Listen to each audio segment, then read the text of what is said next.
All right. Happy Sunday. I'm going to go ahead and get started here. Welcome to all of you on the call today, and welcome to anyone who is watching the replay. This is three key steps to making solid decisions for the future. I'm so glad you're here. My name is Emma B. Perez.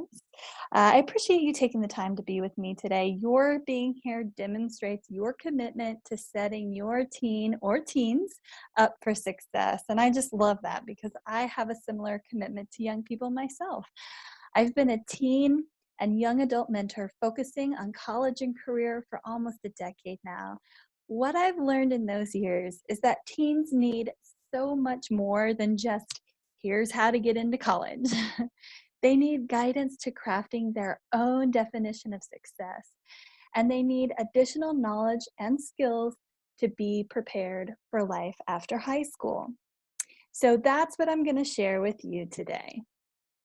In today's webinar, we're going to cover the reasons why your teen might be feeling stuck or unmotivated. We're going to talk about 3 steps they can take to find their drive and start moving with purpose. And then at the end, we're going to talk about how to get additional support to implement these steps. Now, if you're here today, that means that you probably have one or more teens that has reached the stage where they are needing to make some decisions about life after high school, whether that's work or higher education or whatever it may be. Maybe your teen has an idea or two, but they just can't quite make a decision. Or maybe you can barely even get your teen to engage in this conversation with you at all. And if that's the case, you might be wondering what's going on. Why can't we talk about this? So first, I want to kind of give you some insight on what might be going on there. And to illustrate this, I'm going to use a story. There was a mom I was talking with this past summer who has 2 daughters in high school. The older one is a senior now and is going to be graduating next semester, and the younger one is a junior. Now, whenever she tries to talk with the older one about what she might want to do for work or where she might want to go to school, she's met with a bunch of, I don't know. I don't know, Mom. I don't know. And that's about where the conversation ends.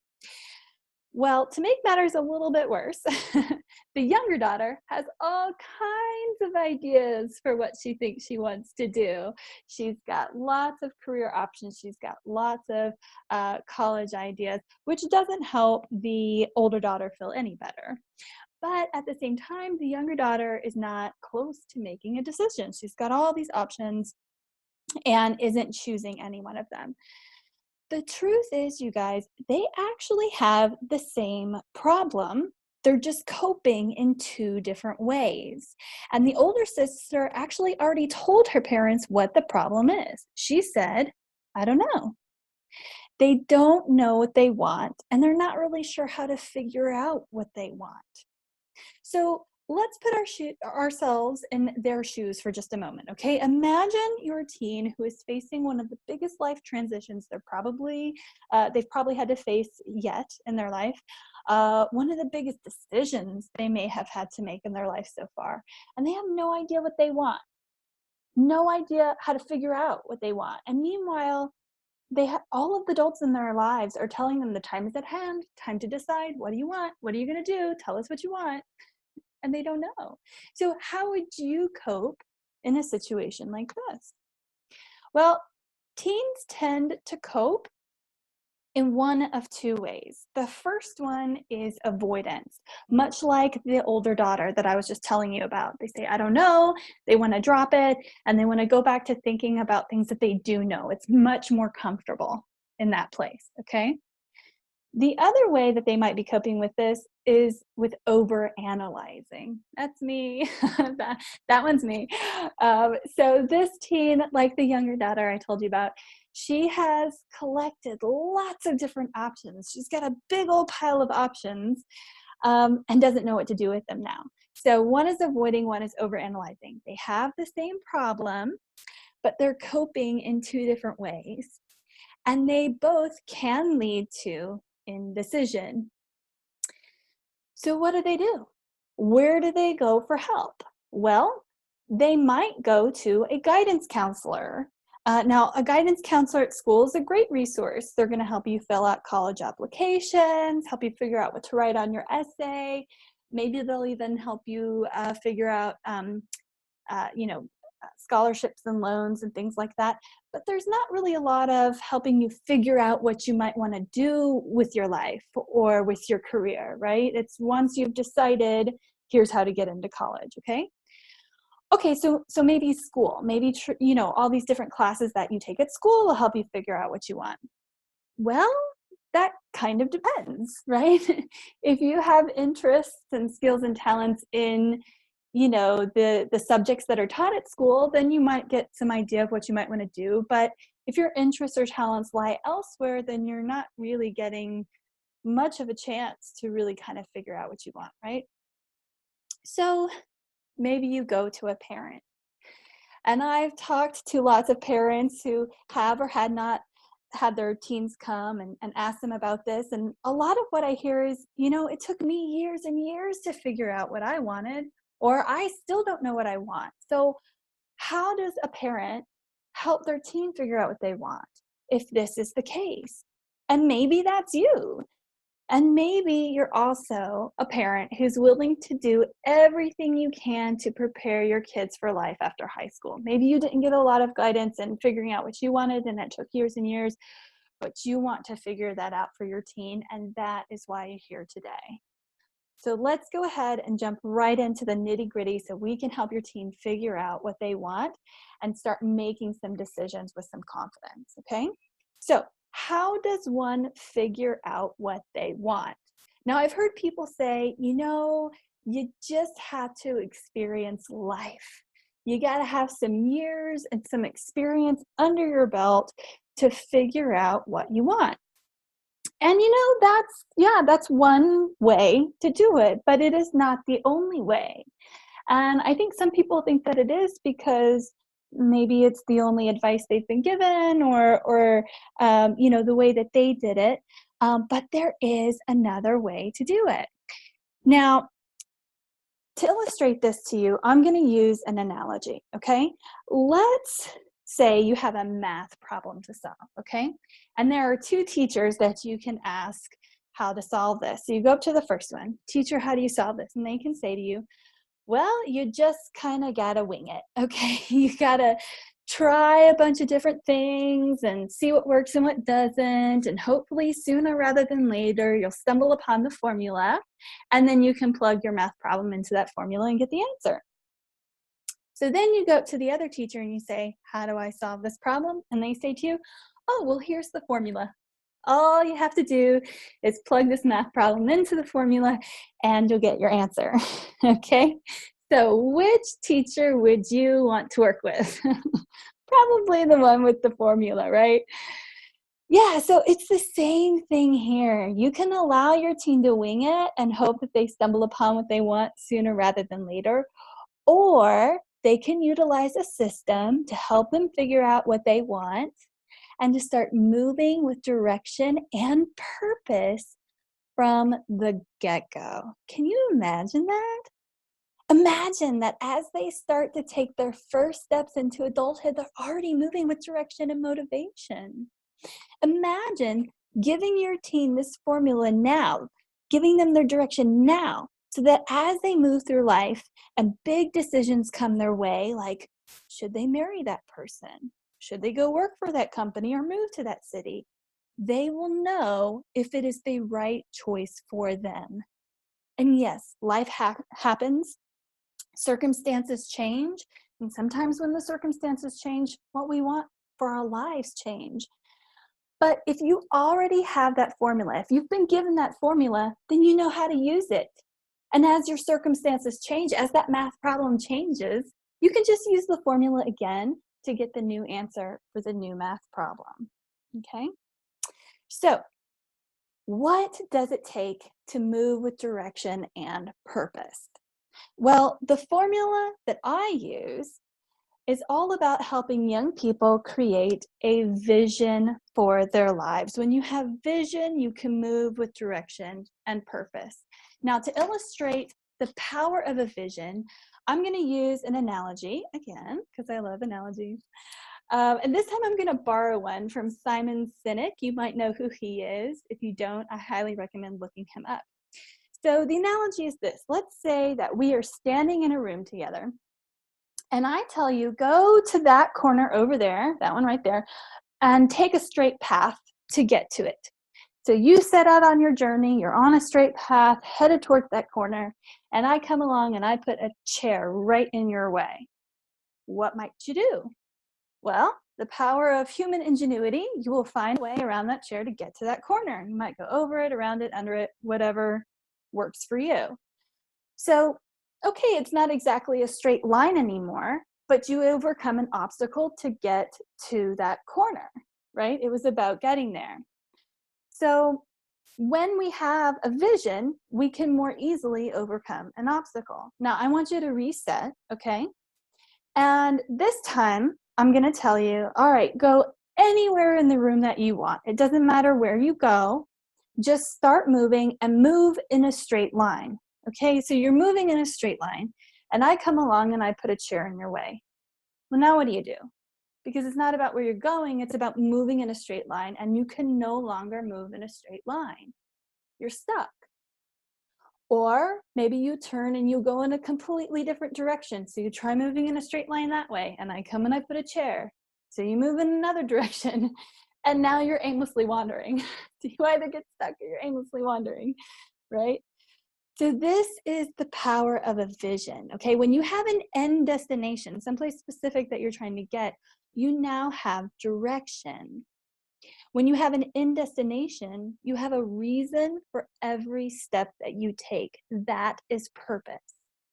And when you're really excited about that end destination, you have motivation.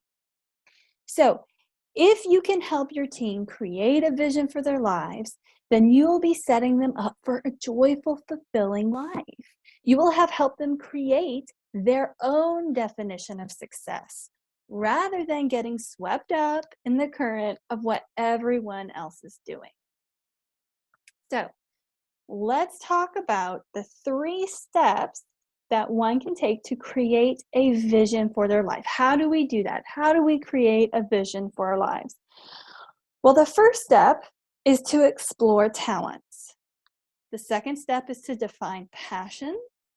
And the third step is to solidify values. Now let's break these down and talk about them each in a little bit more detail. So the first step, explore talents.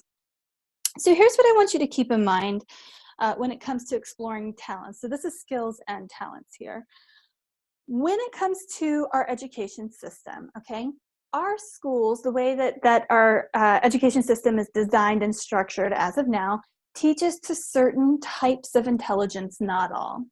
And what I mean by that, I mean both in the learning style that they teach to, but also the subjects that they teach and the ones that are of higher priority are for certain talents and skills and things like that. So if your teen has that type of intelligence, that type of learning style, has interests and skills in those areas, then they probably have a pretty good idea of what their talents are, what they might want to do, how they might want to turn them into a career. They're probably doing okay there. But if your teen has interests in other areas, whether they're subjects that just aren't that don't have as much priority in schools, or maybe they aren't even taught in schools at all, then there's a good chance that they feel pretty lost. Maybe they haven't had as much time to explore their skills and talents. Maybe they don't even know what those are yet. And so they're going to feel very lost. They might feel a little bit like an outsider. It's going to be a little bit more difficult for them, okay? And these are the folks who often get to life after high school and are still trying to figure all this out. These are the ones who still have some years to figure things out. So if they've not had the opportunity to really explore what their talents and their skills are, now is the time to get started on that, okay? Let's talk next about defining passions. And there's two main things that I want to talk about when it comes to passions. The first is, how do we start to find passions? So when you take your skills and your talents and you combine them with an interest, this is when we start to find passion. Now, someone can have an interest in something that maybe they don't have a lot of talent for. I have a lot of interest in visual arts, but I have no talent there. For example, let's see, someone can have a skill for something that they're actually not all that interested in. I was pretty good at math when I was in high school, but I didn't have much of an interest there. But it's when our skills and our talents meet an interest that we can start to find some passion there. And if you start looking for occupations, for profession with these parameters, what I recommend that you do is you take the interest, and that's where you look at industry. And then the skills and the talents will suggest which job within that industry would be most suited for you, where you could contribute the best. Okay? Now, the other point that I want to make when it comes to passion is that we also need to consider what role our passions are going to play in our profession or in creating profit and finances for our lives, okay? So let me break this down a little bit more. There's two main sayings I often hear when it comes to career guidance. The first one is, do what you love and you'll never work a day in your life, which is a really beautiful statement.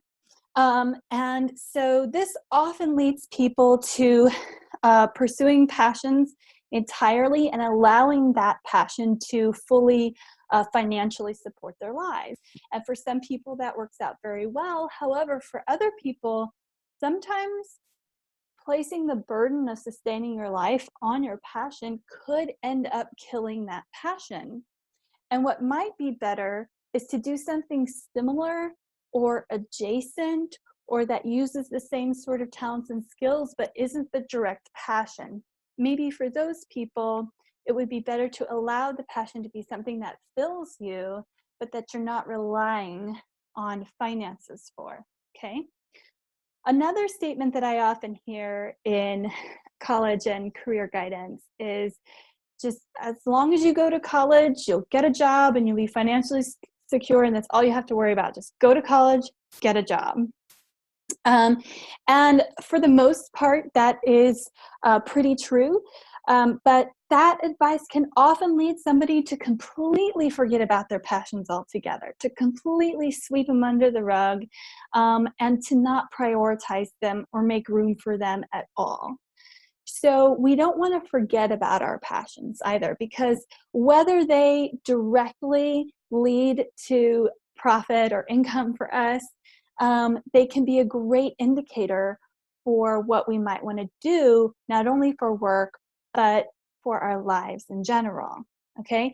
So we need to take a moment to not only find where our passions are, but also determine what role they are going to play in our professions. Okay? Next, step 3 is all about solidifying values. So yes, when I say values, I do mean honesty, integrity, things like that. But I also mean, what is it that's really important to you? What do you prioritize? What do you value? What is it that for you money cannot buy? What's important in your life? Okay, these are really important to solidify, because they are the key to decision making for you. Now, I hear some people say, oh my gosh, how can a teen know this? I mean, they're still forming what their values are and what they think about things. And yes, that's true. This is exactly the time that they're forming it. So it's a great time to start to explore this. Also, another thing that's true, something I want you to keep in mind, is that we all have an innate sense of what is right for us. It's down there, it's in there, okay? So it starts as kind of a feeling, just sort of this innate knowing, but we don't really have words for it, and that's because it lives in the subconscious part of our brain, okay, where there's not a lot of language. What we need to do is we need to take the time to bring this innate sense forward into the conscious part of our brain, where language lives, and start putting words and statements to our values. This is a really important step, and the reason is because when our values just live in that sense place, that feeling place, then as life happens and as we look around and we see people saying, you really should do this, and society suggests what you're supposed to do, it's a lot easier to get swept up in those supposed tos and those have tos when your values are living in that languageless area. But the minute you take the time to name them, to be able to state what your values are, to put words to it, then it becomes much clearer when something is not right, when something is not in alignment. It becomes much clearer. You can see it. So just the process of naming them, really exploring it and giving words to it, is the key to really being able to see what's right and what's not. And that's the key to decision making. Okay? So when you take all three of these steps, exploring your talents, defining your passions, and solidifying your values, you will have created a filtration system for all of the noise of this world. And one can start to decide what will be a part of their vision and what won't be. They can decide what they will allow into their life and what they won't. And if you can give this to your teen, if they can do this, then they can start living intentionally from the beginning. I hear parents say all the time, they want their teen to live thriving and fulfilling lives, whatever that is for them, because it is unique to each person. These are the steps they can take to discover what their own unique, thriving, and fulfilling life is for them. So, you've got a choice now. As a parent, you have a choice. You can leave these critical things up to chance or their school, or you can get a formula so that they have a leg up, so that they can get started with their direction and their purpose from the beginning. And that is exactly why I created the Life Quest program. It is a formula, a system for going through the process of these 3 steps that we talked about. It also helps them create their vision and helps them figure out what their next steps are. Now, I do this program in one-on-one mentorship format, which is a pretty important element of this, and I want to explain to you why. So, teens and young adults are in a developmental stage where they are wanting and needing more independence. They are actually formulating their unique identity separate from their family and their parents. And to do this, they start to pull away a little bit. This is why what you say can go in one ear and out the other. This is why someone else can say exactly the same thing you said, but they hear it from that other person and not you. It's very frustrating as a parent, but it is a normal developmental stage. It's actually a really important developmental stage for your teen. So this is why a program like this with a mentor at this stage of their life is so important. This is why it's so gold, because they're already going through this stage. They're already trying to figure this out on their own.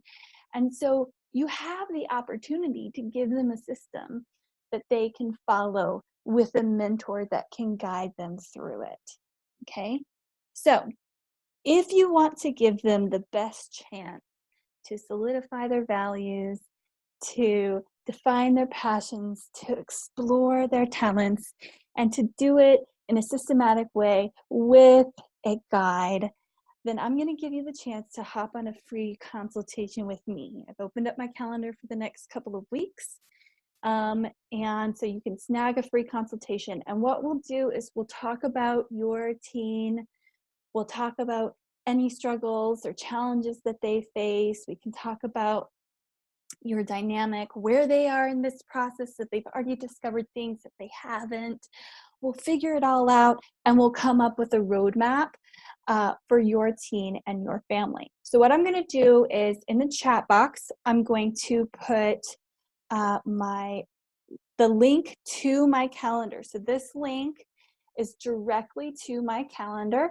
And if you're watching this on the replay, I'll make sure that the link is right next to the video, probably right below it. So you can click on it and schedule a free consultation with me directly in my calendar. If for some reason the hours that you see there aren't great for you, feel free to email me. I'm also going to include my email address. Got to say it to myself in my head while I'm typing. So you can email me directly, and we can set up a time to chat in more detail. So I hope you guys have some things to take away with you, some things to think about, maybe talk about with your family. If you have any questions for me, please feel free to pop those in the chat box. And I look forward to talking with you soon.